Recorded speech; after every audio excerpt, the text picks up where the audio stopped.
Hi, I'm Ollie, and in this Politics Explained video, I'm going to go through everything you need to know about the significance of the EU as a global actor in A-level politics.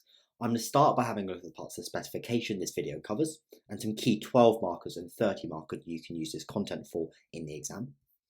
Before then going on to the significance of the EU as a global actor, looking at its economic influence, its geopolitical and military influence, and its structural power, looking at some key arguments for either side of the debate. Before looking then at another key debate on the European Union that could come up in your essays, with the debate over the extent to which the European Union erodes state sovereignty of its member states. The notes you can see on your screen are part of an updating textbook on global politics that can be purchased on the Politics Explained website, through the first link in the description, where you can also find loads of other resources to help you in your Politics A-Level, including updating textbooks and essay plans that cover every single part of the A-Level Politics course, including 12 marker and 30 marker essay plans for global politics, and a place to sign up for tutoring or some live revision webinars before this year's exams if you're interested. But yeah, without further ado, let's get into it. So this is the fourth of 5 videos on the channel on the 5th subtopic of global politics. We've already covered all of the previous subtopics, and that's regionalism and the EU. So we've already done one video on the European Union, looking at its kind of development over time and its key institutions and aims. This one's looking at its role on the international stage and the extent of its power, looking at its political, economic, structural, and military influence in global politics. And as I said, we're also only looking at another key debate about the European Union in this video, which is linked into its kind of significance as powers. It creates a lot of challenges, and that's the extent to which state sovereignty of its member states has been eroded by the European Union. Starting off then by having a look at the 12 markers and 30 markers you could use this content for. So these questions kind of cover the whole of the regionalism and the EU topic, and the ones in bold, if you know them really well, you should be well prepared for the exam, and there are detailed plans for all of these on the Politics Explained website. You can definitely bring the content in this into some of these 12 markers, for example, comparing the African Union and the European Union, or comparing the European Union with any of these other regional organisations, and kind of the extent to which supranational government enables the EU to have greater global influence could be one of your points in one of the differences, for example. Or you get a question on the differences between the European Union's economic power and military power, for example, or, for example, economic power and geopolitical power. So that could be another area you could bring this content into for the 12 markers. This content's also going to be really useful for some of the potential 30 markers that just focus on the European Union. As well, you can bring it into the ones more broadly on regional organisations, but of course it won't be the centre of the complete essay. So effectively, the 2 key debates we're looking at in this video could be questions. So evaluate the view that the EU has undermined the sovereignty of its member states, looking at the extent to which that has occurred. Of course, there's other ways that could be asked as well. Evaluate the view that the EU is a global superpower. So again, that's really looking at its significance on the world stage. Of course, you get asked in the negative terms as well. Evaluate the view that the EU is no longer a significant actor on the world stage. So really looking at the extent of its power in global politics. And let's start having a look at this by looking at its economic influence, and starting with some arguments that the EU doesn't have major economic influence and hasn't been a success for its member states. So first key argument on this side of the argument is that EU member states aren't able to protect their economies and have limited economic sovereignty. And this is really focused on the idea that it hasn't been a success for its member states. So one of the key criticisms of the EU's economic structure is that it limits member states' ability to protect their own economies, as they are subject to EU-wide policies and trade agreements that might not align with individual economic priorities.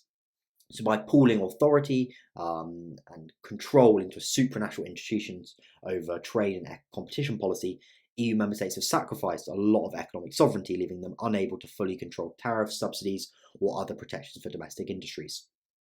For example, they're prevented from providing state aid for certain industries to promote them in a way that China does, for example. You can't do that if you're a member of the European Union without approval from the European Commission, which often doesn't grant it.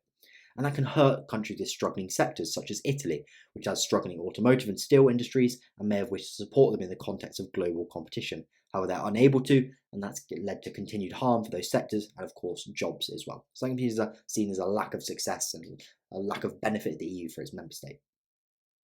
More on the side of its economic influence overall, the next argument I'm going to have a look at is that the European Union is increasingly caught between and unable to compete with China and the United States. So the EU's economic power is increasingly challenged on the global stage as it's caught between two dominant economic states, China and the United States. And unlike these countries which have centralized control over their economic policies, and can therefore have really effective kind of industrial strategies, the EU's economic power is constrained by internal divisions and a lack of real kind of overall strategy. And that makes it much more difficult to the EU to respond to the kind of international situation and compete effectively. So China and the United States have both recently implemented state-driven industrial strategies to compete in critical sectors like green technology and semiconductors. But the EU hasn't been able to because it can't use state aid and doesn't have a kind of real unified industrial policy, pooled industrial policy, as it's not a state. And that's really meant that its member states and the EU as a whole has lagged behind China in particular in key areas such as Germany's automotive sector, which has really been outcompeted by China when it comes to electric vehicles, as well as Tesla in the United States. Additionally, when the US initiated a trade war with China in 2018, the EU really struggled to respond effectively to shifts in global supply chains as its businesses faced disruptions from US tariffs. So it's really been caught between this global competition and is increasingly becoming marginalized, arguably, and can't respond to it effectively, in part due to its structure and the fact that it can't create a kind of unified industrial strategy to strategically think about competing and how best to compete with China and the US. Third key argument then, and this really links into both debates, so whether it's a benefit for its member states, but also its kind of effectiveness as a global economic actor, is that it benefits wealthier states far more than poorer states. And this is because the fact this influences its global power is crucially because of the fact that this leads to internal tensions, which really limit its ability to act kind of as a unified force in terms of economic policy on the global stage. So economic benefits within the EU are really unevenly distributed, favouring wealthy member states over poorer ones. That's not to say that the poorer countries don't benefit from the European Union, its single market. They definitely do because of the export opportunities, and you've seen significant economic growth from a lot of poorer countries that have entered the European Union, including those in Eastern Europe, for example. However, wealthier countries like Germany and the Netherlands benefit greatly from its single market and customs union, as they've got really strong export industries already and can really tap into the EU market. For example, Germany exports over 50% of its goods to other EU countries, which may find it difficult to compete with Germany. In contrast, less affluent member states, particularly in Southern and Eastern Europe, often struggle to compete within the single market with countries such as Germany. And this has led to economic problems with higher unemployment in Greece and Spain, for example, almost double the EU average in 2022. And the 2008 crisis further highlighted these inequalities, exposing structural flaws in the euro, which the fact that interest rates are decided the same interest rate across the eurozone for both poorer and richer states means that it often benefits the richer states more and puts the poorer states in a more difficult position, such as Greece, Spain, and Portugal, which have found it more difficult to recover since the 2008 financial crisis. And these kind of tensions have really come to the fore politically and harmed the EU's ability to act unilaterally as or effectively on the global stage as well. In comparison to the other sides of the argument then, so both for whether the EU has major economic influence, that it does have major economic influence, and that it has been a success for its member states. And firstly, looking at that second one, that it has been a success for its member states. So the European single market, representing over 15% of global GDP, enables the EU to secure favourable trade agreements that support economic growth across its member states. Because it's acted as a unified bloc, negotiate on behalf of its 27 members, it kind of collectively allows it to kind of sign really effective trade deals on trade terms that wouldn't have been as beneficial to these countries if these small countries had negotiated them on their own.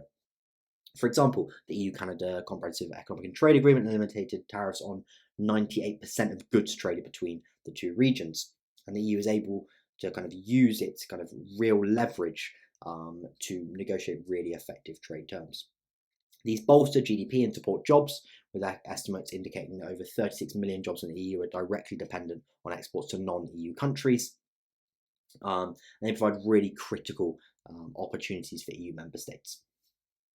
Whilst, of course, the customs union and single market provides real seamless access for EU businesses to export across the EU as well, which is really, really important. This can then be linked into the argument that the EU is a significant economic actor on the global stage. And it can be argued that the EU's economic power enables it to compete with China and the US really effectively, kind of a real counter-argument to that previous argument we looked at. So in October 2022, for example, the EU protected its member states' automotive industries by imposing additional tariffs on electric vehicles from China, with rates ranging from 7.8% to 35.3%, citing concerns over unfair subsidies from the Chinese government to their manufacturers. Similarly, the EU has kind of responded to Chinese alleged dumping of steel, imposing tariffs on Chinese steel products to protect European producers. So it has used kind of industrial strategy and used its economic might to try and protect its industries against China and the United States. And crucially, as the world's second largest economic bloc, its size allows it to set global standards in industries ranging from environmental protection to digital privacy. For example, its GDPR, kind of real data protection rules, have had a real notable impact in influencing similar privacy laws in other countries. And additionally, in the renewable energy sector, the EU's aggressive carbon reduction targets and green technology investments have made it a global leader, with member states like Germany and Denmark leading in wind and solar energy innovations. So on the one hand, we looked at arguments as kind of really being caught between China and the United States, but it can also be argued that it's been effectively able to respond and represent its member states on the world stage. Finally, an argument that it kind of is effective, economically effective for its member states and on the global stage, is that it's used its economic leverage to further democracy and human rights, both within and across the world. So the EU and its member states collectively account for over half of global development aid, with the EU itself providing around 80 billion euros annually. And this is often tied to conditions related to human rights and governance, with the aim of promoting human rights and governance across the world. For example, in African nations through the European Development Fund. Importantly, EU membership also furthers these values, as members must meet the Copenhagen criteria, which include commitments to democracy, human rights, and the rule of law in order to be an EU member state. And that, of course, means that potential member states have to meet them in order to join the EU and get its economic benefits. And that's been really instrumental, especially after the collapse of the Soviet Union, in transforming political systems in Eastern Europe, with kind of widespread judicial and political reforms in countries such as Poland, Hungary, and the Czech Republic. And it also uses economic leverage to support this through pre-accession assistance, which helps countries which are looking to join the EU and gain EU membership to really transition their political systems to better respect human rights and democracy. Moving on then to the geopolitical or military influence of the European Union, we're going to start with some arguments that the EU is a major geopolitical and military power, starting off with the fact that it's often coordinated its foreign and security policies to have significant impact. So its collective foreign and security policies enable it to act as a unified force on global issues and use its leverage as a kind of combined political and economic weight of its 27 member states. A prominent example is the EU's unified response to the Russian invasion of Ukraine, where it imposed multiple rounds of sanctions, targeting Russia's financial system, energy exports, and key industries, cutting off critical funding sources for Moscow, and kind of really risking, actually, at the time, the collapse of the Russian economy. And this economic pressure, combined with the EU's kind of financial support for Ukraine in the form of military aid, human assistance, and refuge for displaced Ukrainians, underscored the capacity of the EU to project geopolitical influence through collective action, as together its 27 member states are a really important bloc. Additionally, the EU played an important role in negotiating the Iran nuclear deal, showing how it can act as an important geopolitical power on par with the world's most powerful countries. And EU leaders, especially Emmanuel Macron, have long advocated for strategic economy, pushing for an EU that speaks with its own voice and reduces dependency on the United States, really seeking that it gets its own voice independent of the United States in global affairs, to try and have more geopolitical influence, and there's the potential for that in the future. Second argument that is kind of significant as a global actor is it's increasing its defence capabilities and peacekeeping role, and has especially done so in recent years. So through the common security and defence policy, the EU has conducted over 30 peacekeeping and stabilisation missions worldwide, including military training operations in Mali, counter-piracy efforts on the Horn of Africa, and monitoring missions in Bosnia and Herzegovina. And that demonstrate the EU's commitment and possibility and capacity to act internationally to support global stability. The Permanent Structured Cooperation was also launched in 2017, which facilitates deeper defence cooperation among 25 EU member states, fostering joint projects such as new military technology, cyber defence initiatives, and coordinated rapid response units. And this is also supported by the European Defence Fund, which supports collaborative research and development in defence technology. Crucially, the 2022 Russian invasion of Ukraine has prompted the EU to accelerate its push towards a stronger, more autonomous defence posture, which calls for increased defence spending and greater investment in some European defence capabilities. So Olaf Scholz, for example, proposed the idea of a European army to ensure that the EU can independently project its interests rather than continuing to rely on the United States. And the final argument that the EU is a really significant actor in geopolitical and military terms is that it has significant soft power, positioning itself as a global leader in promoting democracy, human rights, and sustainable development. And this is especially true with the US kind of stepping back from kind of global engagement under the Trump administration, where the EU has really become the global leader in the projection of liberal values and multilateral cooperation, really the only major power in the world now doing so. After Trump withdrew from the Paris Climate Agreement in 2017, the EU reaffirmed its commitment to the accord and increased its climate leadership, for example.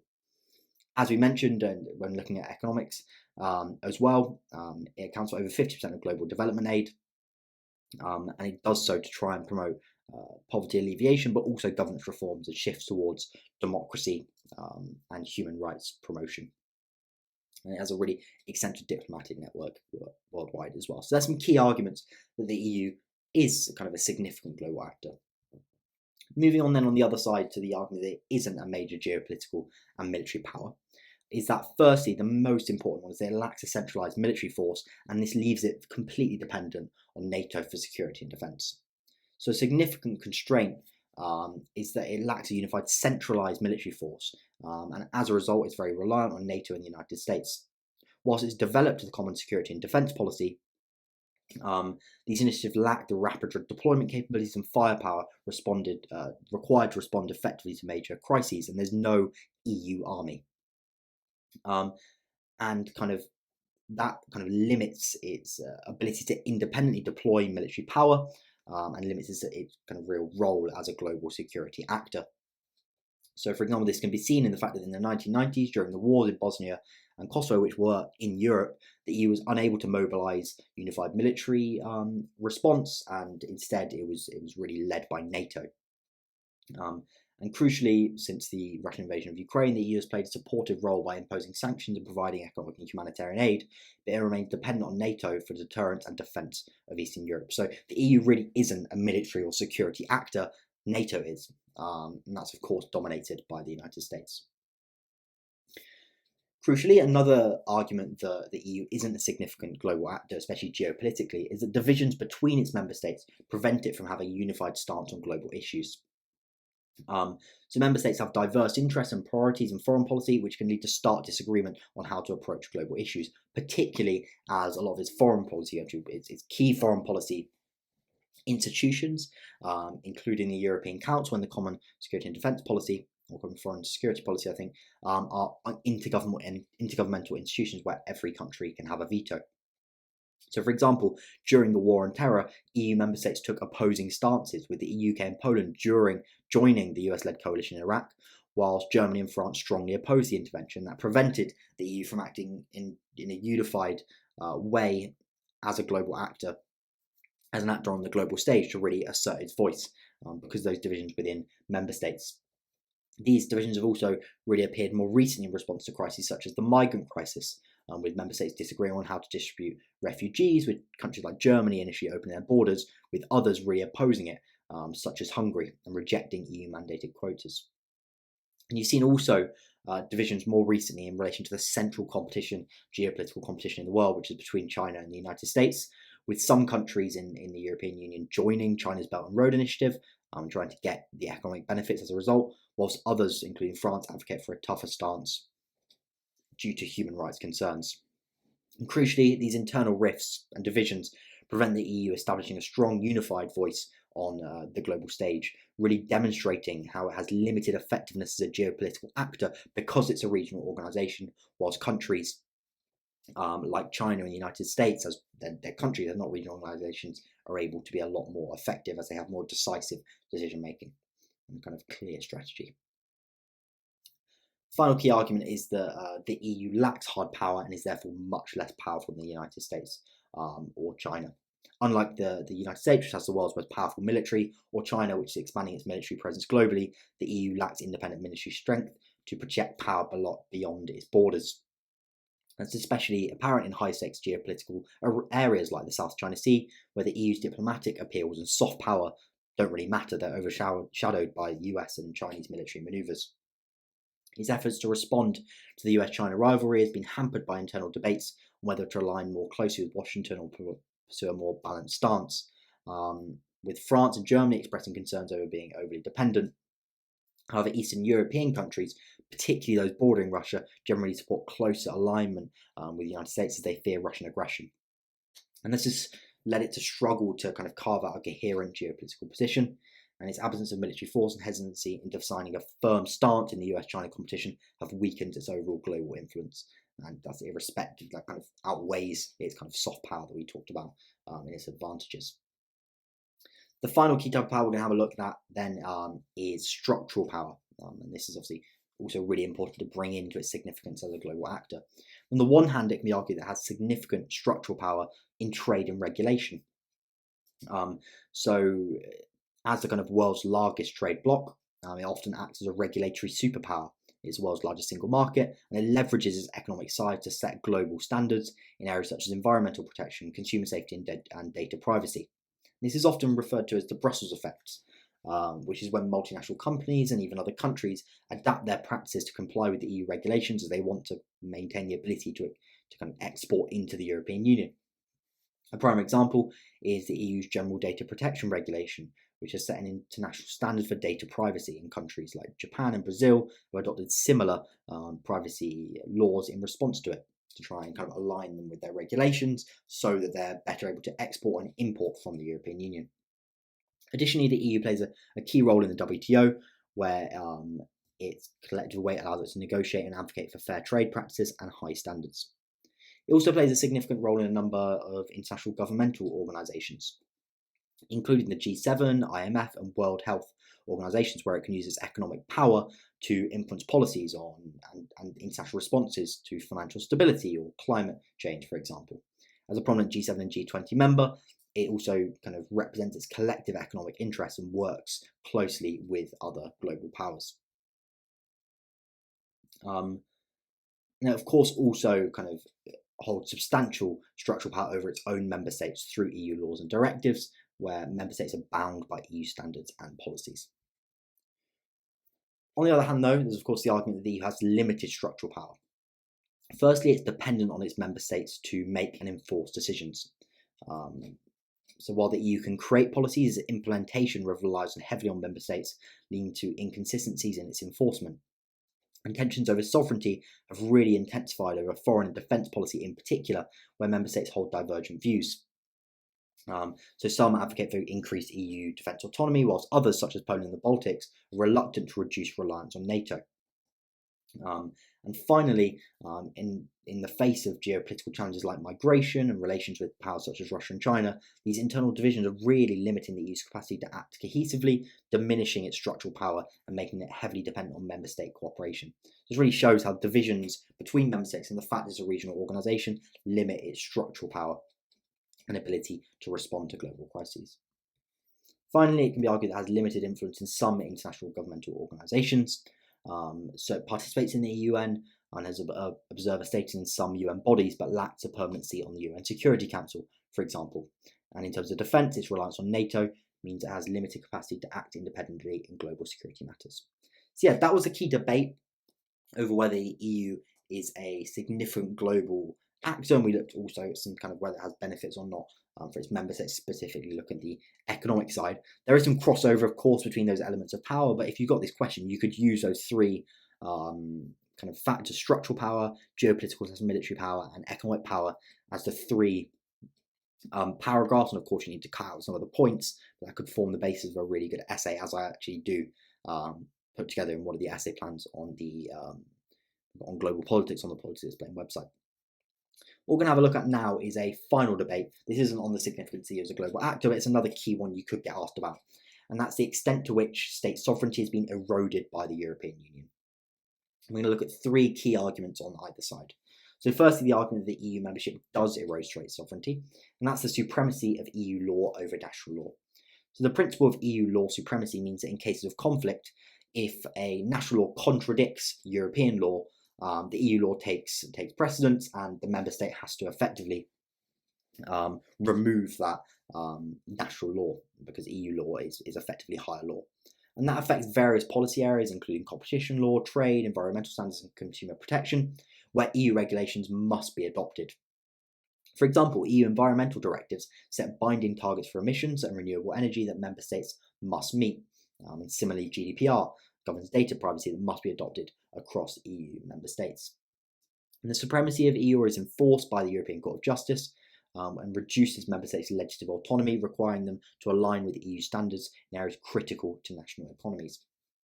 And that crucially limits member states' ability to control all policy areas, because in some areas they're controlled mainly by the EU and they have to abide by them, otherwise their nationals will be struck down by the European Court of Justice. Secondly, it can be argued that member states' national sovereignty is limited by supranational institutions, the European Central Bank, European Commission, and European Parliament in particular, which centralise control in bodies where no individual member state can veto a decision they disagree with. So the ECB dictates monetary policy for the 20 Eurozone countries. I think I've been saying 22, I've been previously, but it's 20 Eurozone countries, setting interest rates and managing inflation. And this removes a key tool of economic control from national governments, as countries like Italy and Greece cannot independently adjust their monetary policy to meet specific economic needs. So because supranational EU institutions have taken on some key powers, including in relation to economic policy, that's limited member states' control over key policy areas and limited their national sovereignty. The European Commission also have extensive authority to propose and enforce legislation across the Union and take action against member states that violate EU laws. For example, Poland and Hungary have faced sanctions and funding cuts from the European Commission over alleged rule of law violations, highlighting how it can impose penalties on non-compliant member states. And that really shows member states don't have full control. There is a higher body in certain areas of the EU, these supranational institutions, which have more power and can force member states into action. And crucially, the final argument that national sovereignty is really impeded, national sovereignty of member states is really compromised by the European Union, is qualified majority voting and the commitment and the kind of move over time to ever closer union within the EU. So the EU's commitment to ever closer union was stated in foundational treaties like the Treaty of Rome and reaffirmed then in the Maastricht Treaty in 1992. And it drives a vision of deeper integration and further erosion of member state sovereignty. So key EU leaders have advocated for deeper EU integration and stronger centralised government structures, with Macron often promoting the idea of strategic autonomy for Europe. And this ideological commitment from within the European Union and key EU politicians to ever closer union suggests an ongoing shift towards federalisation, and that national sovereignty will continue to be diluted as more decision-making power is translated to supranational institutions. And this commitment to ever closer union over time can be seen in the increased use of qualified majority voting since the EU was founded, which undermines member state sovereignty as they can be forced to accept decisions they disagree with in these supranational institutions because they're not intergovernmental, they no longer have a veto. And effectively what QMV means is that EU legislation can be passed by a double majority in the Council of the European Union rather than requiring unanimity. So a double majority requires 50% of 5% of member states to vote in favour, whilst these member states must represent at least 65% of the EU population. So a majority, this could be met, and if you're on the other side and haven't voted for something, you could still be forced to implement a decision. And over the years, QMV has been extended to include areas like immigration, trade, and climate policy, resulting in more decisions where individual member states cannot exercise veto power. So, for example, in 2015, under QMV, the EU approved mandatory migrant relocation quotas, requiring countries like Hungary, Poland, and the Czech Republic to accept a share of refugees, despite their strong opposition and voting against it. But Poland was overruled. These countries were overruled and forced to accept their fair share of refugees. Poland was also overruled in 2020 when the EU set more ambitious climate targets under QMV, mandating a reduction in carbon emissions by at least 55% by 2030, despite the fact that Poland had real concerns about the impact of it on its coal-dependent economy.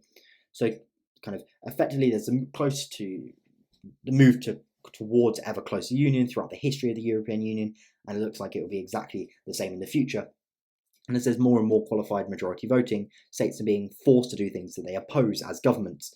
That's, of course, a real representation of the fact they don't have full national sovereignty in more and more areas.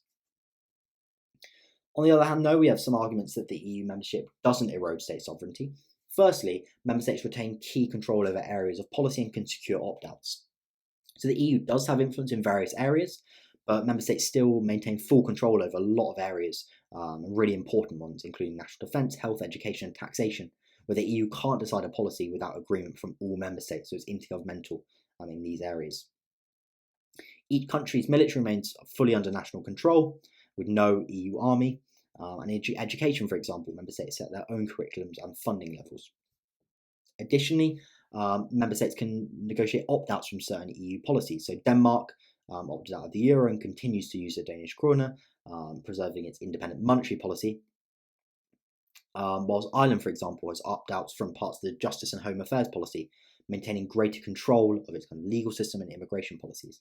And these allow member states to participate in EU integration selectively and suggest that they can really safeguard their sovereignty by doing so. And this is also furthered by the principle of subsidiary, which ensures that decisions are made at the most local level possible. So the EU can only act if objectives cannot be achieved by individual member states. So the EU really intends to try and not to maintain national sovereignty as much as possible.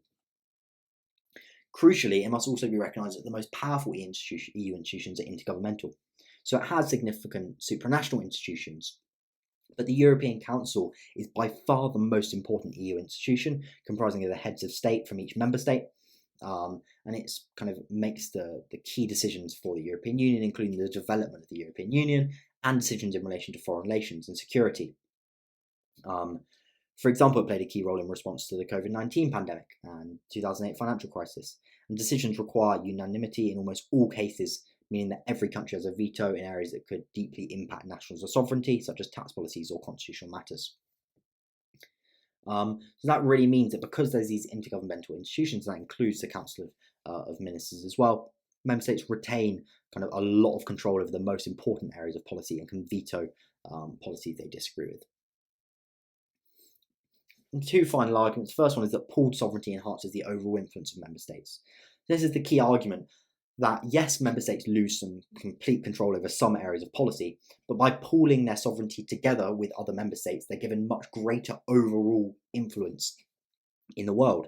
They can negotiate much more effective trade agreements, for example, such as the EU-Japan Economic Partnership Network, which give member states access to new markets and therefore greater power. And in global organisations, the EU has much more power than individual member states would have alone, and they're able to influence international standards, for example. So the benefit of the EU's unified voice gives them smaller states in particular, a level of influence they would have never been able to have alone, and therefore could actually be argued to increase their overall influence and sovereignty, which is kind of pooled sovereignty on the global stage, even if it kind of sacrifices some national sovereignty and direct decision-making control over certain areas of policy. And finally, it can be argued that the sovereignty of member states is ultimately maintained because EU membership is voluntary and states can just leave the European Union if they feel they want to retain complete national sovereignty again. There's that process that's clearly outlined in the Lisbon Treaty, and Brexit demonstrated that, with the UK regaining full control over its borders, immigration policy and trade agreements after leaving the European Union. And they can leave ultimately a country can leave whenever they want to. Hopefully that was useful. We looked at two key debates, one on the significance of the EU as a global actor, and one on whether the EU, or the extent to which the EU compromises member state sovereignty. And I think you could definitely get asked on both of those as 30 markers in the exam, so make sure you know those debates well. As mentioned, there's detailed essay plans for both of those as part of the Global Politics essay plans on the Politics Explained website if you want to purchase those. Let me know if you've got any questions or comments in the comment section below, and I'll see you in the next video.